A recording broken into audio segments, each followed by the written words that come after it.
The engine died with a hollow cough, followed by a silence so complete it felt unreal. Alina gripped the steering wheel, staring straight ahead as if the road might suddenly apologize and come back to life. The luxury SUV, imported, polished, worth more than most houses in the villages her father had flown her over without ever noticing, sat crookedly on a narrow dirt road that cut through endless fields. No signal bars, no lights, no sound except wind brushing against tall grass. "This can't be happening," she whispered. An hour ago, she had been screaming at her parents in the marble-floored hallway of their mansion. Her mother's calm disappointment, her father's clipped, final words. "You will marry who we decide. This is not a discussion." So Alina had done what she always did when cornered, she ran. She'd grabbed her designer bag, jumped into the car, and driven without direction, tears blurring the city lights until skyscrapers gave way to forests, highways to gravel. Freedom, she had told herself. Finally. Now freedom looked like a dead engine and a road that didn't exist on any map she could load. Alina slammed her palm against the dashboard. Perfect. She stepped out of the car, heels sinking instantly into dust. The air smelled different here, earthy, raw, honest in a way that made her uncomfortable. She checked her phone again. Nothing. Not even an emergency call.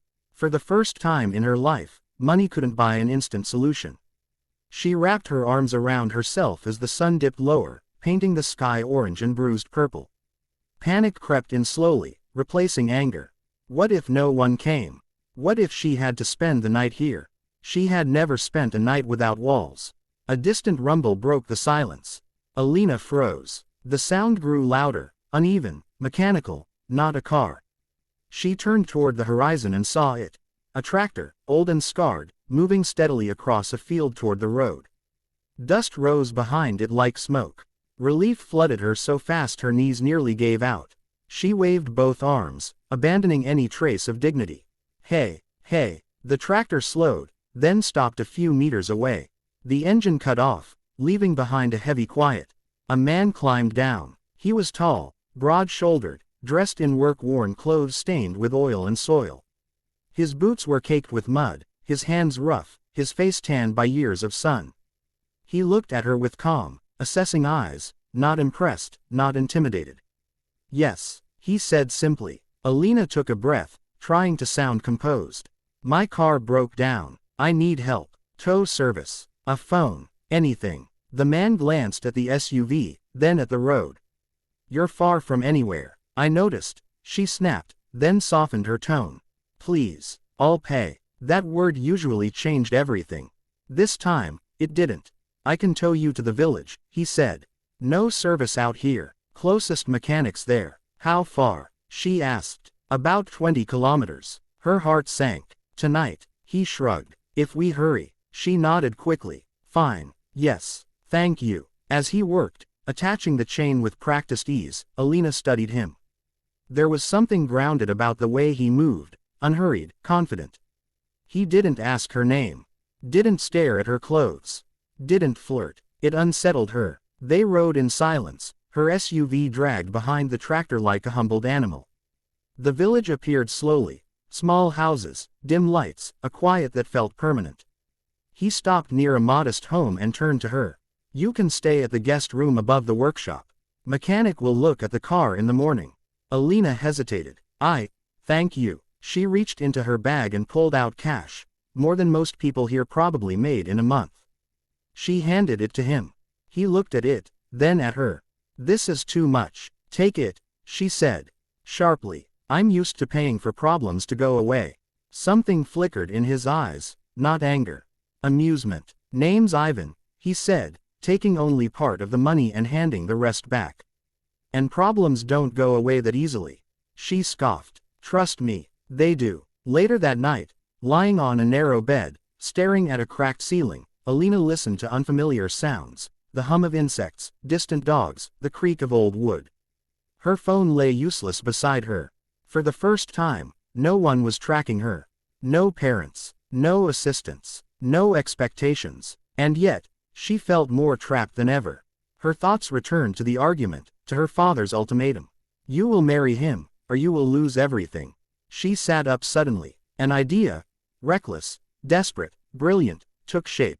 Ivan. The village. The isolation. If her parents believed she was engaged, married, even, their control would shatter. They cared about reputation more than love. A scandalous match would be unthinkable. A tractor driver fiancé. She almost laughed. The next morning, as sunlight crept through dusty windows, Alina found Ivan outside, already working. "I need a favor," she said. He looked up, wiping his hands. "Depends." She swallowed her pride and met his gaze. "I'll pay you. A lot." He raised an eyebrow. "For what?" She took a breath. "Pretend to be my fiancé." Ivan stared at her, stunned. And somewhere deep inside Alina, she felt the ground shift, because for the first time, her money wasn't buying control. He simply stared at her, as if weighing not just her words, but the person standing in front of him. The expensive clothes, the restless eyes, the faint crack in her confident posture. The morning sun cast long shadows across the yard, catching dust in the air and highlighting how out of place she looked here. "Your fiancé," Ivan repeated slowly. "You're serious?" "Yes," Alina said too quickly. She crossed her arms, as if that could shield her from the absurdity of what she'd just proposed. "Just for a short time. I need my parents to believe it." He leaned against the tractor, folding his arms. "Why?" She hesitated. Honesty wasn't her habit, not with people like him. "They want me to marry someone I don't love," she said finally. "Someone they chose. If they think I'm already taken, they'll back off." Ivan studied her face. "And you think they'll believe a tractor driver?" "They don't know you're a tractor driver," she snapped, then exhaled. "And yes, because the one thing they fear more than scandal is losing control." Silence stretched between them. Ivan looked past her, toward the fields, as if searching for patience in the horizon. "This is a bad idea." "I know," Alina said. "That's why it might work." He let out a dry chuckle despite himself. "You people live in a strange world. You don't know anything about my world," she shot back. "Maybe not," he said evenly. "But I know mine, and I don't pretend to be something I'm not." She reached into her bag again, pulling out a neat stack of bills. "This is for the trouble. There'll be more." He didn't look at the money. "Why me?" he asked instead. Alina faltered. She hadn't thought beyond convenience. He was here. He had helped her. He seemed steady. "Because you're the only one who didn't ask who my father was," she said quietly. That earned his attention. Ivan straightened, his expression shifting, still guarded, but curious now. "You're running from something," he said. "I told you. You told me part of it." She clenched her jaw. "Does it matter?" He considered that. "It does if you want me involved." For a long moment, Alina said nothing. Then, slowly, she lowered the money back into her bag. "I don't want to go back," she said. "Not to that life. Not to being traded like a contract." Her voice cracked on. The last word, surprising them both. Ivan sighed, rubbing the back of his neck. "You don't understand what you're asking." "I do," she insisted. "We pretend. You meet them. You act like you love me.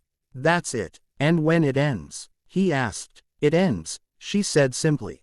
"I'll be free." Ivan shook his head. "Nothing that starts with a lie ends cleanly." She looked at him, frustration flaring. "So what? You're saying no?" He met her gaze. "I'm saying I need rules." "Rules?" She scoffed. "Yes," he said firmly. "No real wedding. No living together. No dragging me into your family drama longer than necessary." "Fine," she said instantly. "Anything. And one more thing," he added. "You don't treat me like something you bought." Her cheeks flushed. "I wasn't." "You were," he said calmly. "That stops now." Alina swallowed. "Okay." Ivan exhaled slowly. "If I do this, it's not for the money." She blinked. "Then why?" "Because you look like someone who's never been told no," he said. "And like someone who's never been allowed to choose." The words landed harder than she expected. "Don't get sentimental," she muttered. "I just need you to play a role." He smiled faintly. "Then you'd better learn the script." They spent the afternoon walking through the village. Ivan introduced her as his fiancée, his tone casual, unforced. The villagers reacted with mild surprise, curious glances, teasing smiles, but no judgment. No awe, no fear. It was disorienting. At the small store, an elderly woman winked at Alina. "He's a good man," she whispered. You're lucky. Lucky. No one had ever said that about her before. Later, sitting on the porch of Ivan's house, Alina stared out at the fields. You know my parents won't accept this quietly. I figured, Ivan said, handing her a cup of tea. They'll come, she said. Soon. He nodded. Then we'll be ready. She studied him. This man who refused her money, set boundaries, and somehow made her feel less alone than she ever had in a mansion full of people. This is temporary, she reminded him. He looked at her, unreadable. Most things are. As the sun dipped behind the fields, Alina felt something unfamiliar settle in her chest. Not fear, not anger. Uncertainty. And beneath it, something far more dangerous. Hope. They rolled into the village like a foreign invasion, polished, silent, out of place. Dust clung to their tires, offended by their presence. Alina saw them first from the porch, her tea forgotten in her hands. They're here, she said quietly. Ivan followed her gaze and nodded once. No surprise, no panic. Then let's finish what we started. Her parents stepped out with practiced authority. Her father's suit was immaculate despite the road, his expression carved from control. Her mother followed, heels sinking slightly into the dirt, eyes scanning the village with thinly veiled disdain. This is where you've been hiding? Her mother asked, not bothering to greet anyone. Alina stood. Ivan moved beside her. Not in front, not behind. Equal. Yes, Alina said. This is where I live now. Her father laughed once, sharply. Don't be ridiculous. Pack your things. This farce is over. Ivan extended his hand calmly. Ivan, he said. Alina's fiancé. The word landed like a dropped glass. Her mother stared at his hand as if it were contaminated. Her father ignored it entirely. You, he said, finally looking Ivan up and down. This is a joke. No, Alina said firmly. It isn't. Her father turned to her, anger flashing. Do you have any idea what you're throwing away? I know exactly what I'm choosing, she replied. Choosing? Her mother scoffed. You're being manipulated. Bought. He's using you. Ivan's jaw tightened, but Alina spoke before he could. No one here bought anyone. Her father stepped closer, lowering his voice. Get in the car, now. Something inside Alina shifted. No, she said. The word was small, but it echoed. Her parents stared at her, stunned. Ivan placed a hand lightly at the small of her back, not possessive, not performative. Steady. This ends today, her father snapped. If you stay, you're cut off. The threat she had feared her entire life. Alina felt it pass through her, and leave her untouched. Then cut me off, she said. I'd rather be poor than owned. Her mother gasped. You're choosing this life. Dirt and tractors. Alina smiled sadly. I'm choosing myself. Silence stretched. Ivan broke it, his voice calm but unyielding. She's not leaving. Her father turned on him. And who do you think you are? A man who respects her choice, Ivan replied.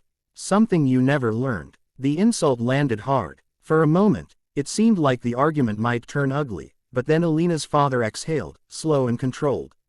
This isn't over, he said. When this fantasy collapses, don't come crawling back. Alina met his gaze. I won't. The cars drove away, leaving silence and dust. Alina's knees nearly gave out. Ivan caught her arm. You okay? She laughed, shaky and breathless. I just changed my life. They stood there for a moment, the weight of it settling in. This was supposed to be an act, she said quietly. It was, Ivan agreed. And now, he looked at her. Not as a role, not as a favor, but as a woman standing at a crossroads. Now you choose again. She thought of the village. The quiet, the honesty, the way people looked at her without expectation. She took a breath. I want to stay. His eyes searched hers. As a guest, or as yourself? As myself, she said. No pretending. Ivan smiled then. Small, real. Then we'll have to tell people the truth. She laughed. They'll survive. That evening, they walked through the fields together. The sky burned gold and violet, vast and open. You know, Alina said, I paid you to be my fiancé. Ivan chuckled. You still owe me for the tractor. She bumped his shoulder. I don't owe you anything anymore. He stopped walking. So, he said carefully, what are we now? She met his gaze, heart pounding, not from fear this time. Not a lie, she said. Ivan nodded. That's a good start. And in the quiet of the countryside, where money held no power and truth had room to breathe, Alina realized something simple and terrifying. Running away had led her exactly where she was meant to be.